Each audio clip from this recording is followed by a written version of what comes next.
Ella, hindi pa makalapit ang chopper sa eroplano para sana alamin ang kalagayan ng mga sakay nito na kinabibilangan ng pilotong si Captain Levy Abul II at isang pasahero na taga-bayan ng Divila ng kabundukan ng Sierra Madre sa lalawigan ng Isabela ayon sa Incident Management Team o IMT. Ayon kay Joshua Hapinat, ang tagapagsalita ng Incident Management Team, pasado alas 8 ng umaga kanina nang mamataan ng pilotong si Captain Vince Velasco ang nawawalang Piper PA-32-300.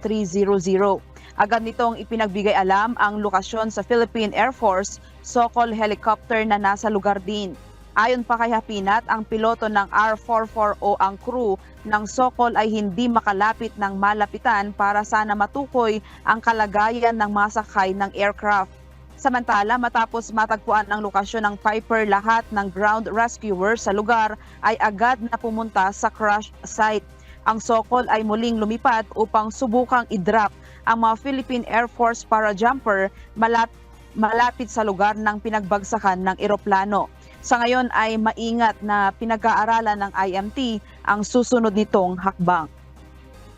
Ella, November 30 nang naiulat na nawala ang eroplano makaraang bigong makarating sa inaasang oras sa Palanan Airport mula sa Kawayan City Airport. Mamaya, Ella, ay makikipag-ugnayan ulit tayo kay Joseph Hapinat, ang tagapagsalita ng IMT, para nga makipag-ugnayan tayo kung ano pang mga detalye kung nakarating na ang ating mga ground rescuers sa crash site. Yan muna ang balita. Balik sa iyo, Ella. Maraming salamat, Grace Flores.